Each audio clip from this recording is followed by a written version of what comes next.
चाय भारत में हर जगह ही पसंद की जाती है, लेकिन गुजरात में इसको लेकर एक अलग ही लेवल की दीवानगी है। और यूं तो गुजरात में आपको बहुत तरह की चाय मिल जाएंगी, लेकिन जो चाय हम आपको आज दिखाने वाले हैं ये है गुजरात की सबसे फेमस नकलंग चाय। जी हाँ, न केवल इस चाय को बनाने का तरीका बाकी सबसे डिफरेंट है, बल्कि जितनी क्वांटिटी में बनाई जाती है वो देखकर भी आप हैरान रह जाएंगे। तो अगर आपको चाय पसंद है, इस वीडियो को बिल्कुल एंड तक देखिएगा गाइस, क्योंकि इस चाय की पॉपुलैरिटी ने गुजरात में मोदी जी की चाय को पीछे छोड़ दिया है। तो अभी हमें गुजरात के राजकोट शहर में, और यहाँ पर चाय बनाने से पहले चाय की भट्टी तैयार की जा रही है, जिसके लिए भट्टी में पहले कच्चा कोयला और उसके बाद पक्का कोयला दोनों ही डाले जाएंगे। तो कच्चा कोयला डाल दिया है, अब देखिए पक्का कोयला लिया जा रहा है, वो भी डाल दिया है। भट्टी को तैयार करने के बाद अब यहाँ पर लिया जाएगा दूध। दूध ये इस कंटेनर में सेव करके रखते हैं, और जो दूध ये इस्तेमाल करते हैं वो इनके खुद के फार्म से आता है। और इस चाय को बनाने के लिए केवल भैंस के दूध का इस्तेमाल किया जाता है, जिससे कि चाय अपनी गाढ़ी बने। तो दूध देखिए इस कंटेनर में निकाल लिया गया है, और अब दूध से भरे हुए इस कंटेनर को बाहर लेकर आया जा रहा है, जहाँ पर इससे चाय बनाई जाएगी।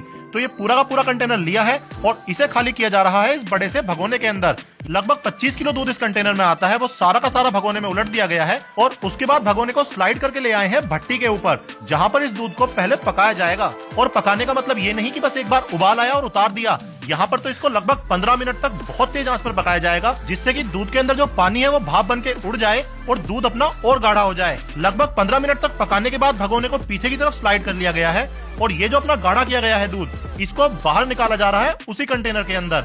तो दूध देखिए सारा अपना बाहर निकाल लिया गया है, और भट्टी में जो कोयले हैं उनको सरिये की सहायता से अंदर की तरफ किया जा रहा है, और उसके बाद देखिए भट्टी में और कोयला डाला जा रहा है। तो भट्टी को दोबारा कोयलों से भर दिया गया है, और उसके बाद जो दूध अपना बाहर निकाला गया था कंटेनर में, अब वो दोबारा इस भगोने में डाल दिया है, और भगोने में डालने के बाद भगोने को फिर से स्लाइड करके भट्टी के ऊपर ले आए हैं। खैर ये बात मुझे समझ नहीं आई, जब दूध को वापस भगोने में ही डालना था तो इसे बाहर ही क्यों निकाला? आपको इसका लॉजिक समझ आया हो तो कमेंट करके जरूर बताइएगा। एनीवेज भगोने को फिर से भट्टी के ऊपर लाने के बाद इसमें 3 बड़े चमचे भर के चाय पत्ती डाली गई है, और अब इसे यहाँ पर फिर से पकाया जाएगा। नीचे कोयलों की बहुत तेज आंच लगती रहेगी, और उसमें ये दूध और चाय पत्ती देखिए इस तरीके से खोलती रहेंगी। क्वांटिटी आपने देखी थी भगोने में दूध की कितनी थी, लेकिन उबल उबल के खोल खोल के ये देखिए भगोने के बिल्कुल ऊपर तक आ रहा है ये। और इसी तरीके से इतने ही तेज टेम्परेचर पर इस दूध और चाय पत्ती को तब तक खौलाया जाएगा जब तक कि ये पक पक कर 3/4 ना रह जाए। इसे पकाते पकाते कोयला जल जल कर आधा हो जाएगा तो कोयला नया डाल दिया जाएगा, लेकिन इसे पकाने का कार्यक्रम चलता ही रहेगा। और न केवल नीचे से बहुत तेज आंच इसमें लगती रहेगी, ये खोलता रहेगा, साथ ही साथ इसको उछाल उछाल कर तोड़ा भी जाएगा।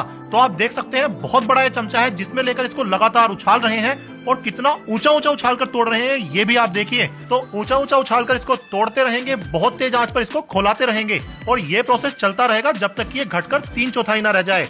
उसके बाद इसमें चीनी डाली जाएगी, और अच्छी बात यह है कि चीनी यहाँ पर बहुत कम क्वांटिटी में डाली जाती है, तो चाय आपकी एक्सेस मीठी नहीं बनती है। चीनी डालने के बाद थोड़ी सी देर इसको और पकाया जाएगा, और फिर इसको ये बाहर निकाल के टेस्ट करेंगे। अगर कड़कपन और मीठा बराबर लगेगा इनको तो समझिए चाय तैयार है। उसके बाद भगोने को स्लाइड कर लिया जाएगा, और यहाँ पे चाय को निकाला जाएगा छानने के लिए। और छाना किसी छलनी में नहीं जाता, बल्कि सूती कपड़े में छाना जाता है चाय को। तो सूती कपड़े में अपनी ये चाय लेके इसको अच्छे से छाना जाएगा, और छन्ने के बाद ये जो अपनी चाय तैयार हुई है इसको यहाँ से स्टील के पॉट के अंदर भर के शॉप के काउंटर पर लाया जाएगा, जहाँ से अगर आप इसको नॉर्मली पीना चाहें तो आपको ये 15 रुपए की मिलेगी। लेकिन ज्यादातर लोग यहाँ पर पीने आते हैं इनकी बॉर्न टी, जिसमें कुल्हड़ के अंदर पहले बॉर्नविटा डाला जाएगा, उसके बाद ये चाय डाली जाएगी, और इसका जो स्वाद होता है वो वाकई लाजवाब होता है। तो अगर आप राजकोट आए एक बार यहाँ की चाय जरूर ट्राई कीजिएगा, और अगर ये वीडियो आपको अच्छी लगी हो तो इसे अपने दोस्तों के साथ शेयर कीजिएगा, और ऐसी ही और बेहतरीन फूड वीडियोस देखने के लिए मेरे चैनल को फॉलो जरूर कीजिए।